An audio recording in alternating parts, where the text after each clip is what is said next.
Three. Hello, everyone, and welcome to another Artcast.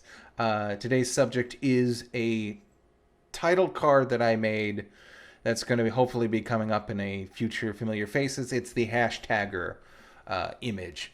I got a lot of positive feedback on it, and yeah, this is you're seeing this sort of in media res. I didn't. I think I lost. Oh, I know what happened. Yeah, I lost one of my drives. It actually landed on its side and did that thing where it starts skipping. So, I mean, I took it apart and tried my best to fix it. I'm going to take it to restore it at some point, but I lost some footage in that. So this is just pickups. Luckily, I didn't lose any like actual projects, and I had other backups, so that's fine. Now, you can see there already been a few commenters that started. I want to talk about YouTube real quick. They're going to make us switch over to their new streaming setup. And I followed all of their instructions, got everything set up, got, let me move the chat over you guys a little bit. I got everything set up and everything was going great, and I started the stream and started talking and said, hello, how you doing? Did that whole intro. There's a button up in the upper right corner that says go live. No matter how much that never used to be there. You used to work completely through your streaming setup. You'd hit stream, it'd send data to a YouTube account, and it would just go up. Now you got to hit live. You got to hit go live. And then also when you're setting up a stream, apparently it'll fill in the time of when it's supposed to premiere. You can't just set it up in advance. I mean, I suppose you could, but knowing me, the way I do these things, sometimes I'll fill it out and then be like, I'll get cold feet and just sometimes back out. Apparently, it sends out a signal to everybody that you're going to be streaming soon. YouTube, man, I don't know what to tell you. But anyway, this is, again, like the HashTagger. This is the Powerpuff Girls versus the HashTagger. It's like supposed to be dank memes. So, hash as in marijuana and tagger. Hashtag as in like media, influencers and stuff like that. And dank memes. It's a whole pun thing. I thought it was like it's something that would never actually get into the Powerpuff Girls, but it sounded like something that would fit in perfectly with the original. Especially considering that weird gnome episode. Maybe they would do something like this. Ooh, you're making French bread pizza with some garlic. Oh, pepper. Very nice. Yeah, I did this because I always had people saying, "Oh, I can't believe I missed the stream." Recently, I've done a stream. A bunch of different Artcasts where I put together. Oh, I'll show it to you. Hold on a second. This is neat. We'll pause the video. I got a new setup where I'm going to stream in low definition and then composite. I basically just want to see your guys' reaction and interaction because I miss that. But I also want to have high quality footage. I cannot stream at this point in time. I can't stream in high quality. It won't end up good. I can only manage about maybe 1,000 kbms per second. And that's basically the equivalent of streaming in like 360. It's 360, it doesn't look good. I don't want it to have that on the YouTube channel forever. I'm working on getting some more set up, but again, this is not really my natural habitat, so I can't like go through and make a bunch of demands about things I need. But I can sort of jimmy rig things, like I jimmy rigged this. This is the portable Artcast thing that I put on, and when I have about 2 hours to kill, when I'm picking weeds, I will have the phone here in front of me, like so, and then I will put in this microphone that I have here. It's a H1 zoom. I will attach it on this side with this bicycle clamp, and that way I can go and I can record myself, watch my footage, and then just pick weeds, because that is mind-numbingly monotonous. I mean, it's actually quite relaxing, but I still have that feeling in the back of my head like, oh, you could be doing something. So I just walk around with this and just make something. The only thing is that I don't have the chat interaction to play off of. So here we are. And then at the end of the stream, this is going to disappear. I will take the recorded file and the high quality footage and then sandwich it all together. But yeah, again, repeat viewers can then see a nice polished Artcast that I can then put images, maybe video clips, things like that. And like I said, the marking and the pausing and that all helps in case something happens. I need to do something. You know, I would always dread getting a phone call. My phone. Let's see. What do we have here? Who's getting a hold of me? Actually, I just got a bunch of new watchers. When it comes to Cartoon Network and old properties, they have a habit of rehashing it instead of coming up with new content. Rehashing. Actually, this is like the first... You could argue that Cartoon Network was recycling things like... you had Two Stupid Dogs, and then you had the Secret Squirrel cartoons, like shoved in there, because it was both Hanna-Barbera. And... You know, for the longest time, I've in recent memory, I was like, oh yeah, Dexter's Lab, they used to have these Secret Squirrel cartoons with them. I was like, wait, no, that's not right. Dexter's Lab never was involved with Secret Squirrel. That was Two Stupid Dogs, which was another Hanna-Barbera owned property. Actually, I think the first of the cartoons. Not the ones that they like had the big cartoon show and you can like call in and vote on. But it's one that they had basically had on the back burner to premiere with whatever new cartoon they were going to show. So yeah, you're kind of right. They did bring that back. They did things with... they basically showed a bunch of reruns of old Hanna-Barbera and WB cartoons. But I think they did like newer stuff. I'm thinking of Space Ghost Coast to Coast and how that was sort of, and that wasn't like a rehash. That was more like a just like some sort of weird talk show thing like they did with those characters. But I think this is like the first time they've actually done a reboot of something. At least on my recent memories. I'm trying to think. And, I mean, like, they never even made, like, wait, no, I'm sorry. They did make a Scooby-Doo series. I'm trying to think, like, okay, you had What's New Scooby-Doo? But I'm trying to think, Cartoon Network never had an actual original Scooby-Doo show. But what am I thinking? That's Mystery Incorporated. That's like one of the best Scooby-Doo series ever. But this is like the first thing that sort of they brought back that was theirs. I'm wondering when we're going to see a Dexter's Lab, maybe. Oh, Johnny Quest. Yeah, you're right, Johnny. Well, no, Johnny Quest again was like a Hanna-Barbera thing, and that sort of that would come in waves.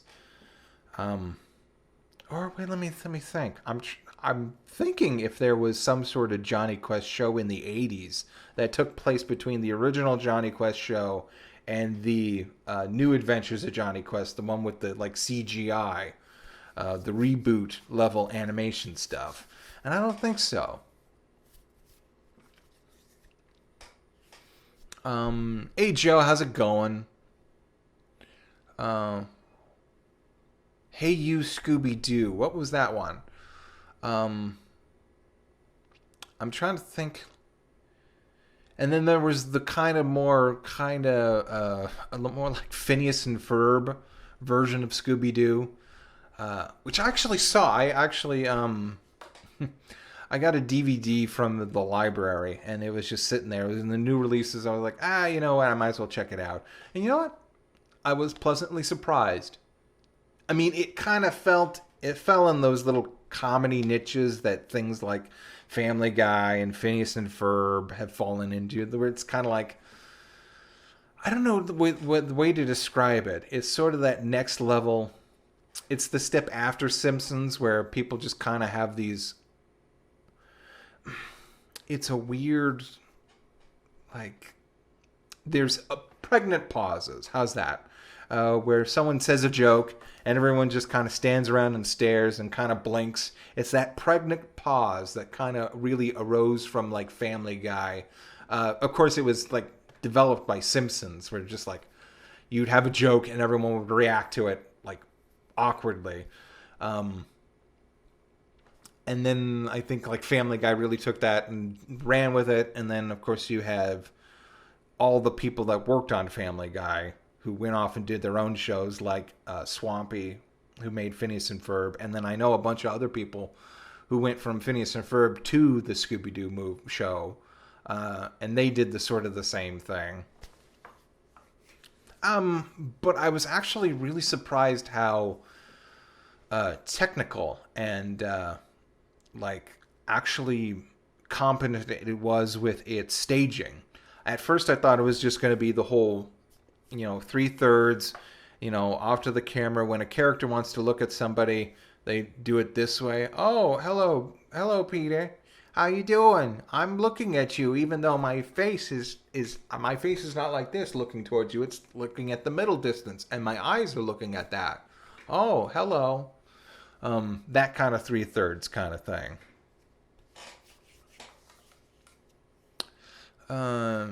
But yeah, actually, they did a lot of good staging, a lot of good camera angles. There was actually like a lot of good, solid detective work. It didn't go as far as Mystery Incorporated, especially with the sort of occultism. But it was still solid. I never liked the actual design of Velma, though. I never got over that. I didn't care for her weird little sausage lips and things like that. Oh, you know what? Thank you, guys. You're totally nailing it. I forgot about all the Ben 10 reboots that they've gone through. Not exactly reboots, spiritual successors, soft reboots, whatever you want to call them. Comedy. The most recent one is a comedy reboot. There we go. There's the HashTagger. Yeah, he's got one of those face masks, which we're all wearing now. And like big anime glasses and hair that is in the... is it hair? Or is it just like a big marijuana leaf? I don't know. But anyway, he's got a spray can of dank, which is causing all the girls to go through their little meme stages. Do you have a Patreon, by the way? Yeah, I do, but I barely use it. I mean, I don't want to use it until I start actually producing content again. I mean, I made 2 Familiar Faces videos, but again, I think those were overdue. I don't want to start charging people for things that I don't know if I can actually get this steam engine up and rolling again.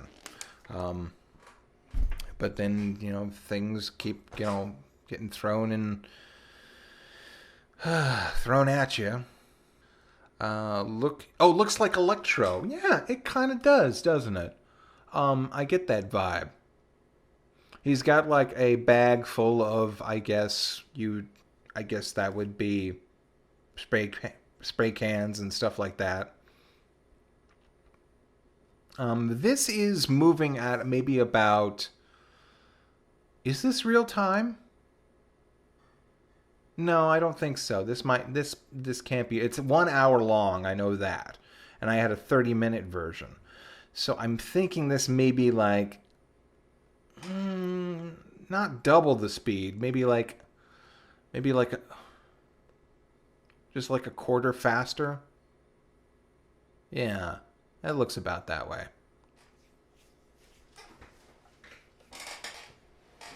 Any thoughts about glitch text? I actually I really enjoyed the series for the action and the pacing and the characterization. The plot eludes me. How about let's say it that way.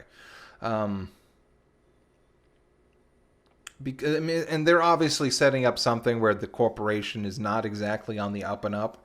There's one episode where a character comes in, and then at the very end of the episode, they have a conversation over the phone with someone who is clearly a shadowy figure. But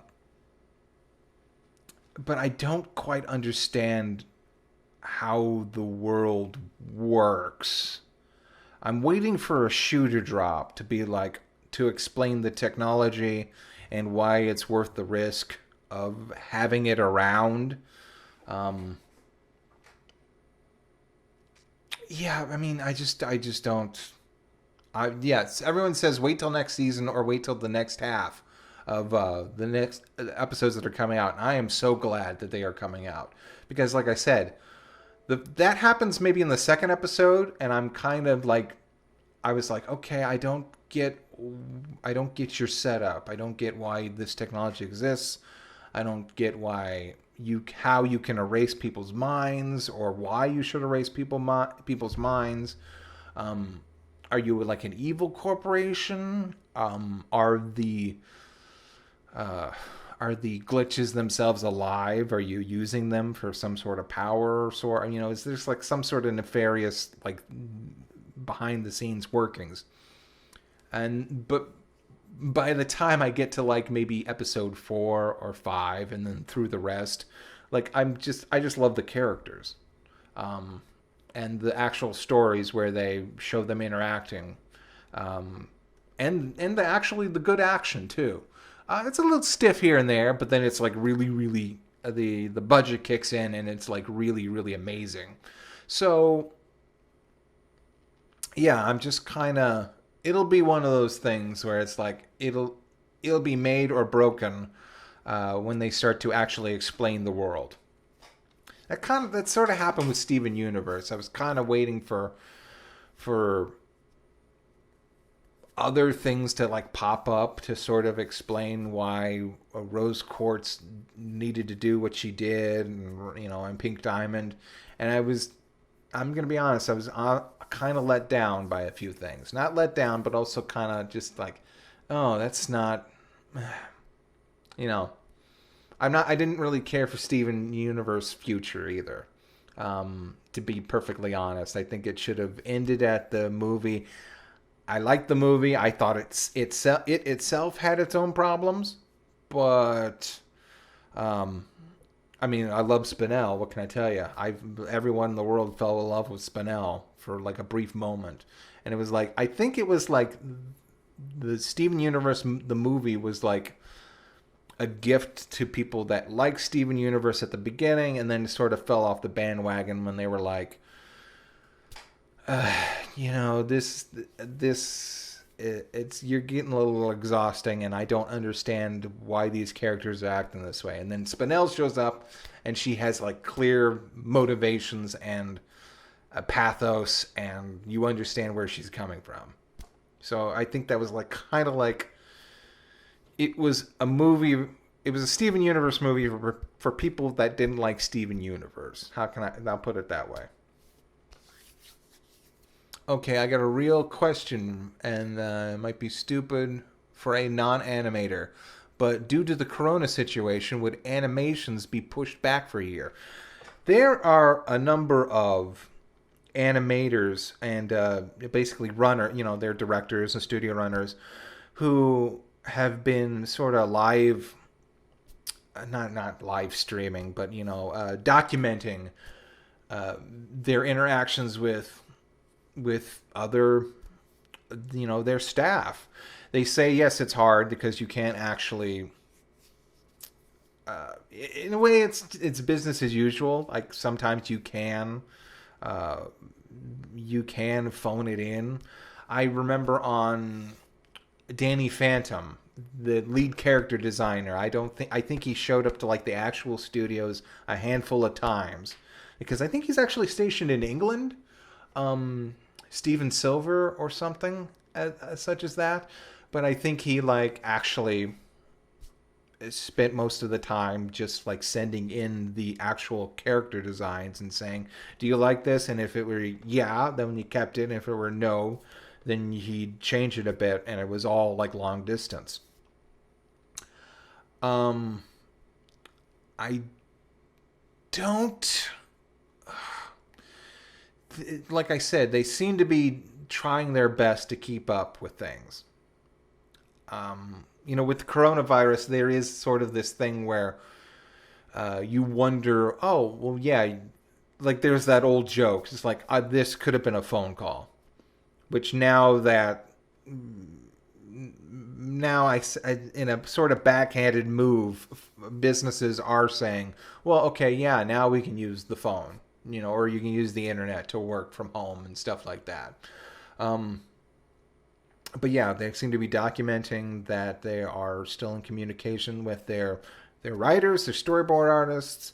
I know that Lauren Faust, she did the first season of My Little Pony from LA, communicating with a studio in Canada.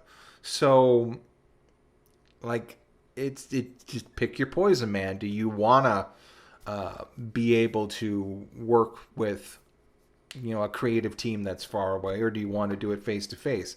If you're comfortable with just saying, communicating the way we are, you know, I'm sitting right here, I'm talking to you. If you're a nut person on the other line and you can show me what you've been working on, then yeah, and I give my stamp of approval and you move forward with that, that's fine.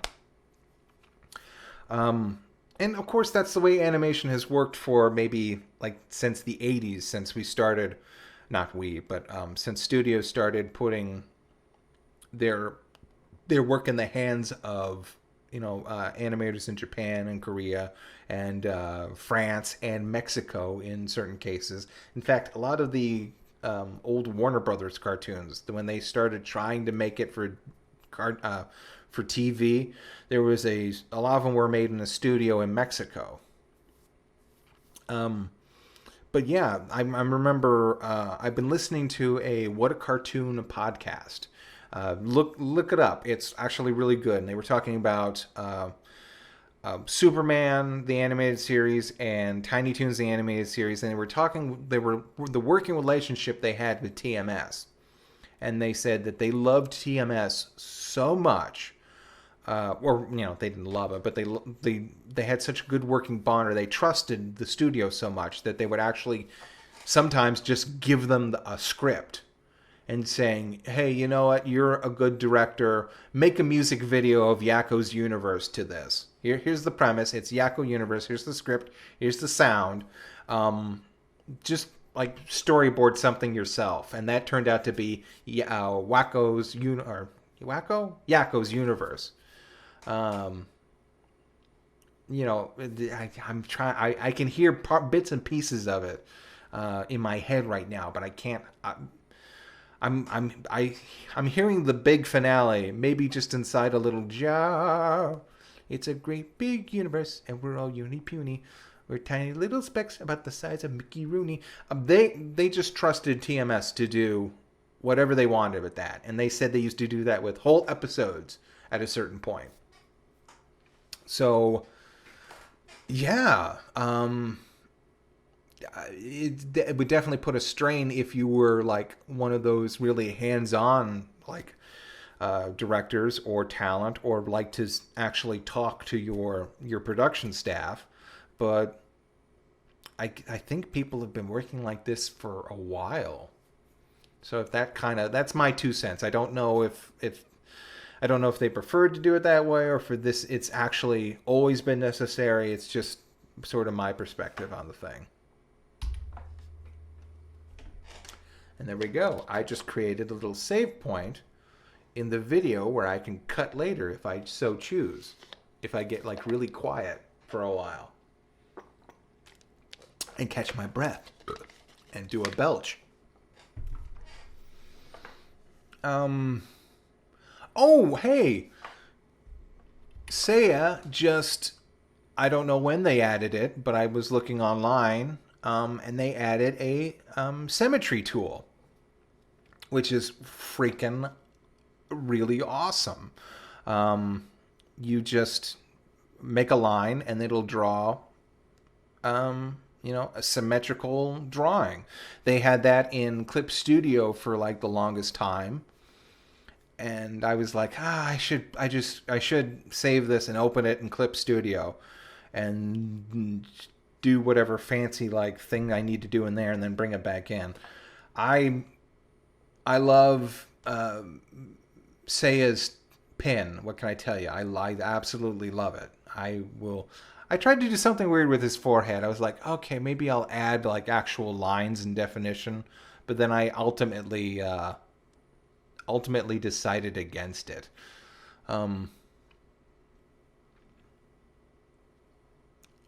Hello, May. Hello, Amalina. But what was I going to say? Clip Studio. Oh, yeah. So, yeah, I mean, I was like really ecstatic. It was a fantastic discovery to see that they had developed some more tools. I'm hoping that they do some more stuff with vector tools. I would love actual vector circle or the ability to make your own vector shapes and then have those included and say, I know you can do that in Clip Studio. In fact, I've made a bunch of brushes for when I had to do trees and rocks and stuff like that. And it's again, that's a huge time saver. But I'm just not used to the pen.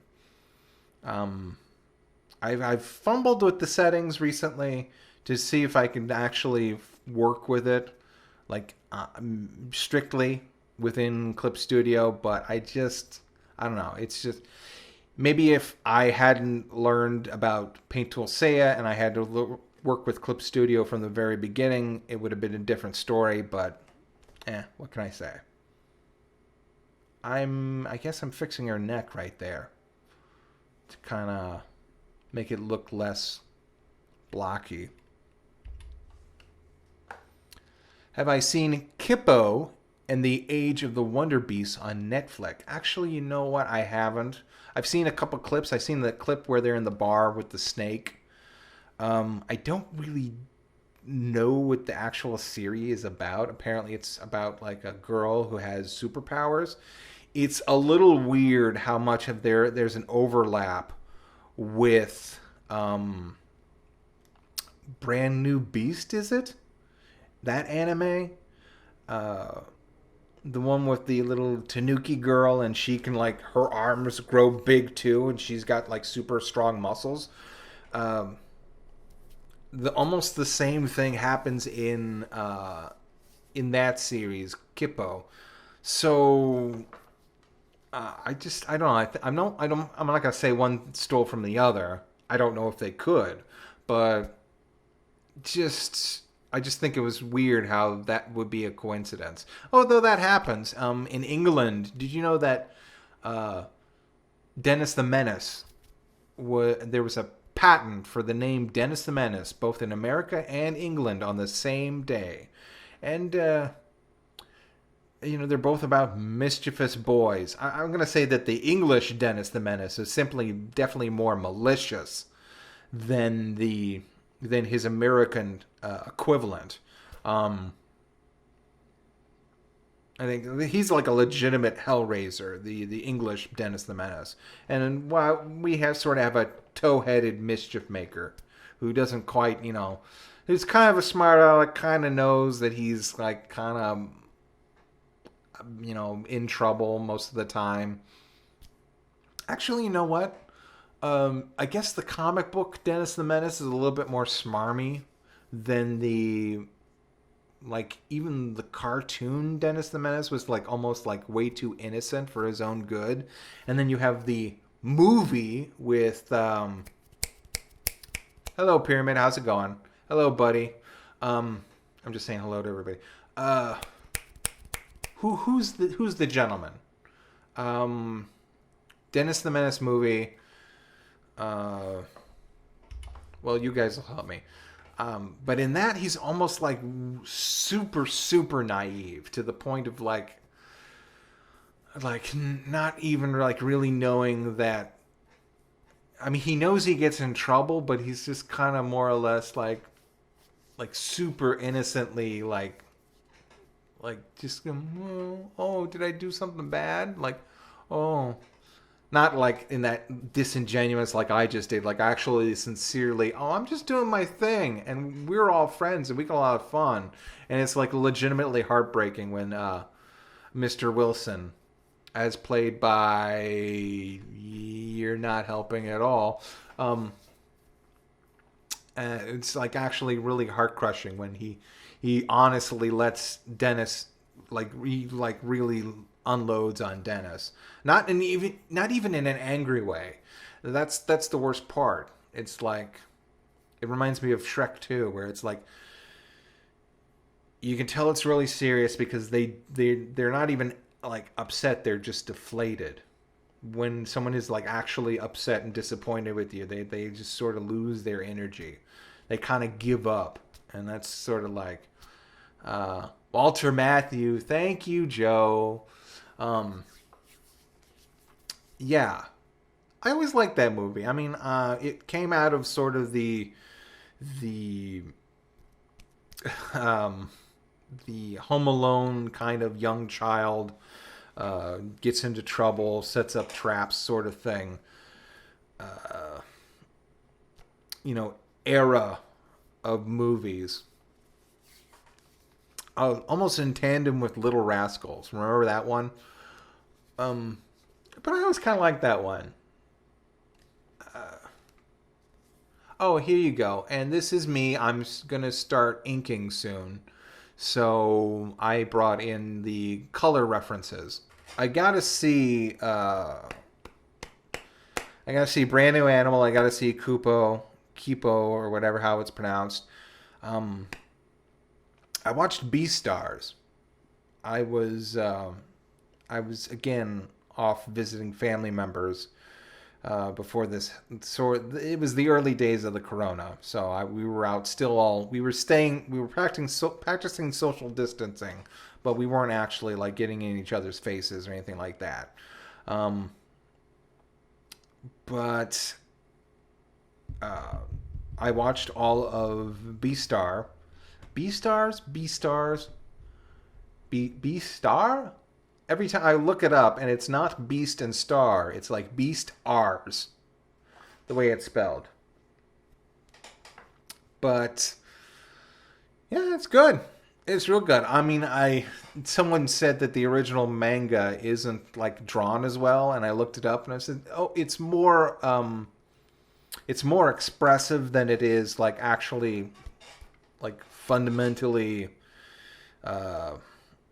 solid. How can I put that? The actual anatomy and everything. It's again, expressive. And there are definitely a lot of manga that can get away with that, and this is one of them.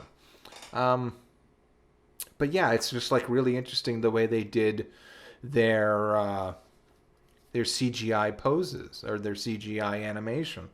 I think I got flashbacks to Ninja Batman for a couple scenes, but for whatever reason they've managed to figure out how to make that animation look smoother and more fluid. And I also think it comes down to learning exactly the same techniques that made anime what it was, and that is you pick a strong pose and you kind of more or less freeze on that, and then you change the little things around it. And then animate when there's a lot of action going on. But yeah, I mean, I thought it was like a really good show. And there's the girl that plays one of the girls on Loud House. She plays Haru, Haru. I don't know how to pronounce it, but she's the like Lisa. Okay, she's Lisa. She's like almost the second youngest of everybody, and she's got this weird lisp. But to have her speak a little bit older and without the lisp, it sounds weird, but she's actually like a really good fit. And Lugosi's pretty cool. And I looked up images, so I'm just from osmosis, and then having all the manga panels out there, I sort of have a gist of what will happen later on. Like, I could have sworn a certain character was dead who shows up later, but it totally makes sense how he would survive a situation. It's like, oh, okay, yeah, that kind of makes sense, and I'm eager to see how that actually plays out. I didn't read any of the manga. I've just enjoyed the series, and I've read a few chapters that are depicted in the show, just to see what the difference was. And it's one of those weird universes where it's like, okay, well, the carnivores, they eat egg to get their protein. It's like, well, okay, how did this world start? It's sort of like a darker version of Zootopia. People have been like, okay, when did Zootopia come out, and when did this manga start popping up? And it's like, people are kind of like, again, it's kind of like that Kupo and Brand New Animal sort of thing, where it's like, okay, there's a bit of coincidences going on. But hey, you know what? No one told you can't take an idea and then run with it in a different direction. And that certainly is what Beastars has done, with sort of the more going into maybe the actual dangers of animals acting human, or like they can't quite. Here's the thing I don't get. It's like, okay, so they're like, oh, I smell a rabbit and I'm so like I'm filled with bloodlust. So do you do other things that are like, do you have the perpetual need to like piss on a rock that another dog would just walk by? Do you want to mark your territory? Is that ever a compulsion? Do you need to go for walkies in the middle of the night just because? So it's like one of those little pick and choose things where they pick the most dramatic element of what it would be like to be an animal and to be like a wolf, and to be like, I need to hunt. Pardon me. And then they sort of leave out the other stuff on the back burner.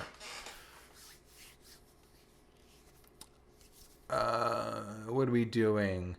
Will I ever watch JoJo anime? I've been watching the JoJo anime, man. I started with the abridged series back when everyone and their grandmother was making abridged series. I started with that one. I still think that's actually handled better in some ways than the original dub that came out in the 90s. But then again, I watched like when they remade the original, like what is it called? Something. It's not Platinum Star. It's Platinum. I'm thinking of Cruisers. Why did Cruisers get in my head? But anyway, the original series, or not the original series, the one with JoJo. Again, that doesn't help. The one where Josuke. Grandpa. The one where JoJo meets his grandpa and they go on the adventure to fight Dio. And then you've got Josuke, and then you got Giovanni. I'm actually like really. I think that he might be my favorite, just because he's the combination of Dio and a JoJo. And the people have been like complaining about, oh, it's not really his story, is it? And he's like, well, it's kind of like an inverse of Dio. Like in the series as a whole, most everything like actually revolved around Dio. The opposite of the anti-Dio would be someone who's sort of like really chill, laid back, but then really kicks into high gear whenever something happens to his friends, which happens a lot in that arc. Stardust Crusaders, that's what I'm. Okay, thank you. Yeah, Stardust Crusaders is great. Was the original one? Phantom Blood is the one where they're all chip chip cheerio and all that shit. And then you've got what's the one with the stone? What's that one called? It goes Phantom Blood, something, Stardust Crusaders, Crazy Town, and then the Italian Mafia, and then I'm guessing like Soap Bubble Boy, which I don't think is actually out yet or is getting its own dub. Again, I really enjoy it, but I don't quite know everything about it, so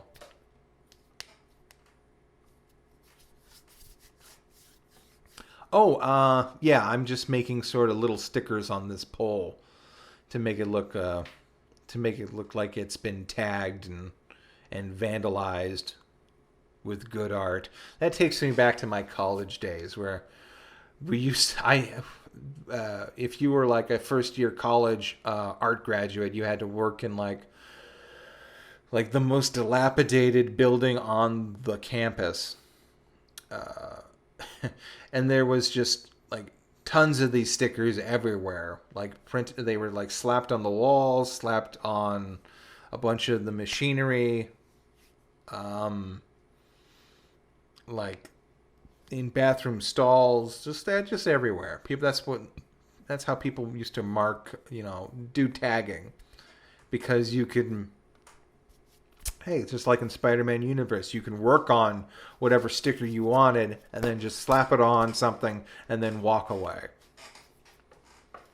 And they were like really interesting little stickers. And it, like I said, the whole building was dilapidated. So, dilapidated.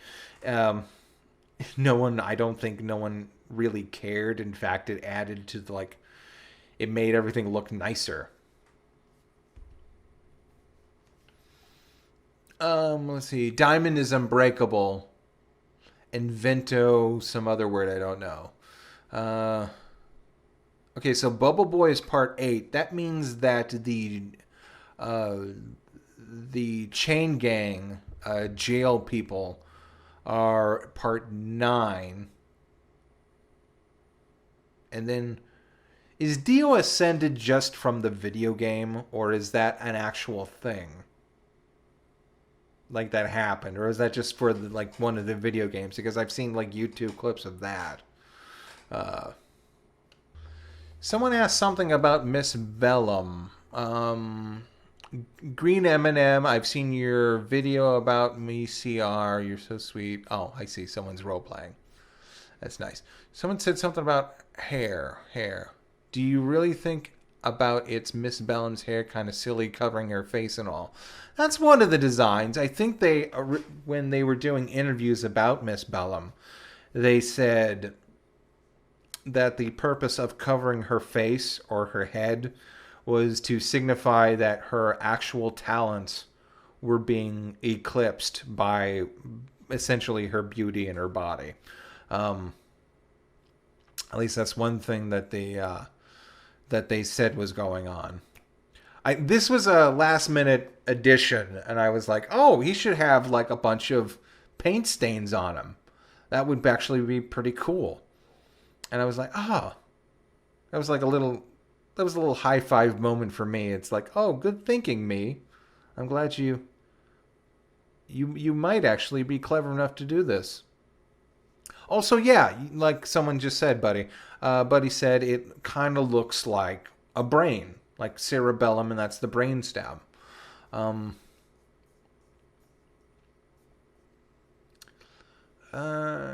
yeah, I think the green and the red works pretty good, and I added yellow just for a splash of color. So, and I guess you can think that's mustard or whatever. And I just chose 3 random faces for like the 3 memes. There's the I don't know what it's just that reaction images that people are always throwing around. Um, okay, favorite episodes of Powerpuff Girls. You love the Beatles episode. My favorite episode. I think I really actually started getting onto the show with Bubble Vicious. I think like everyone. I think that was actually nominated and maybe won an Emmy for for best cartoon, or at least was nominated. But I think I like actually started jumping on to the show when that happens, because that's like I think it is the thesis statement of the show, where it is these like 3 adorable little girls, and but they are like actually they deal with some heavy stuff and get into huge fights and stuff like that. What other ones? I like the one where I like the one where they face off against like the actual like male superheroes who don't want them in their club. That was a good one. And actually, I like feminist frequency. I think that's a good. I think it was the message was. Uh, the message is don't believe what, and if someone comes up to you and tries to identify with you as a group or a member of the group, and then tries to manipulate you that way, I think that's what the message of the story was. Unfortunately, it was inserted or went in tandem with feminism, which at the time, I mean, there are people trying to get rid of like the rights, women's rights all the time. So it's a can of worms to actually. You need to critique your own movements. You need to do that because that's how you don't. Iron sharpens iron. Let's just put it that way. And so you actually have to critique your own movement, your own political aspirations, your own desires as a group, what you want to accomplish, and you need to like constantly be focused on, okay, well, is this for the best? And then when someone who's charismatic comes along and can like lead your group astray, or actually start like actually injecting some very toxic notions into your ideology, and you just go along with it because they've appealed to you, maybe just for, I don't know, something like an anime you like or a show that you want to champion. I think that's the main lesson that feminist frequency was trying to tell you.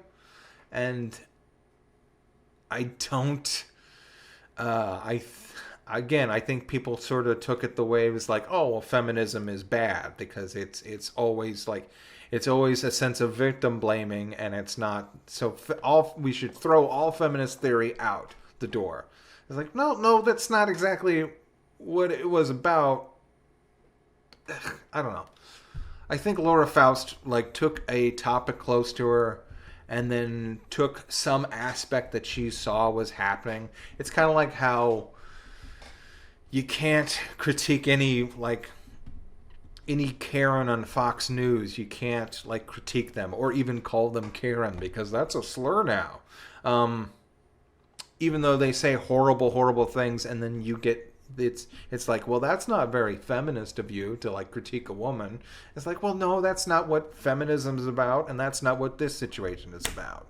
So I think it's like one of my favorite episodes for that reason, where it's like, okay, take a step back and like see what people are actually trying to sell you, even though they're trying to appeal to you in a certain way that you might like. So that's a strong one.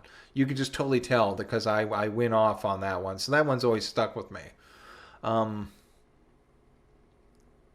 And I don't know, anything with the Gangrene Gang, I kind of like them. I kind of like that, like almost just they're like such a weird, unique group of villains.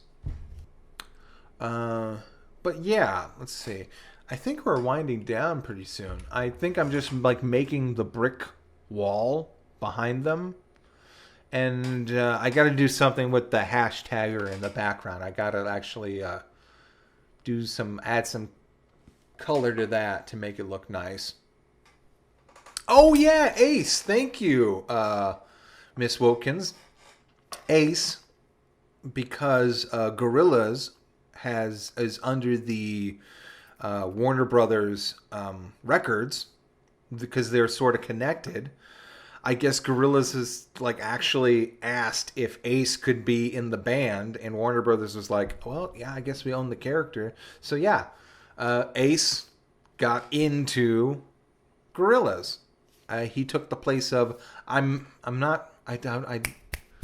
what's his name? The lead guitarist, the one with the tongue, the sleepy-eyed guy. I don't know. I went on a big Gorillaz a bender when they released that one album, the one with Jack Black and he's in the background, and the Johnny. Is it Johnny? No, you were just saying Murdoch. Okay, yeah. Yeah, there was a point where they were like releasing stuff all the time. So, he's the bassist. Pardon me. He's like the coolest bassist ever. Then, what was that? Metalocalypse, Death Clock, and then you have Murderface, who's like, I play the bass. Bass are cool. But yeah, like I went on a huge bender when they did like Demon Days and all that. That one dancing video where they're in like a discotheque and it's CG. So I went through and I read all the backstory about like the sleep demon and how who's the big guy? He like literally like absorbed toxins in the ocean and turned into a giant for a little bit. And then you have like the sleep demon who is trying to kill them, but then he just ends up like living with them in their house for a while. Actually, you know what? I don't care for Gorillaz' first album. I don't care for most of the sounds on that. But their second album was like I was like really impressed with. In fact, when I was first listening to them, I was like, "Oh, who's this band? It's like new. I like it." And it's like, "Oh, this is Gorillaz." And it's like, "Really? The Clint Eastwood band? That one?" It's like I guess they changed their sound. I like how they continually keep making things. They try really, really different things from album to album. I mean, it's kind of there's a thread to it, in like the style, but they tried some different things, and I appreciate that. I think they're making a series soon, aren't they? Or they're trying to. Now they claim to be the first digital band, and that may be true. Or like the first, I mean, I was gonna say, if they claim to be the first digital band where they're like, it's their gimmick where they're animated. I was gonna say there's plenty of other like pretend bands, like there's Alvin and the Chipmunks in like the 50s. or the 60s. I forget actually when they popped up. But that's the first like fake band where they're like, and then you've got tons of like just like animated cartoon bands that they popped up. You know, like the Archies with what is that? What's their song? Something about candy. Oh, pardon me. I'm trying to think about what the song the Archies play. It's weird. It's like, hold on a second. Let's just look this up. I can cut this out afterwards. Sugar, sugar. That's like a sugar, sugar. Da, da, da, da, da. You are my candy girl. Does that count? The Archies count as a band? I guess they might. Who knows?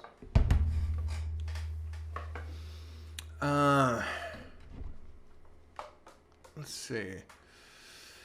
What other ones? I mean, then you've got like anything that Hanna-Barbera ever tried to put their hands on.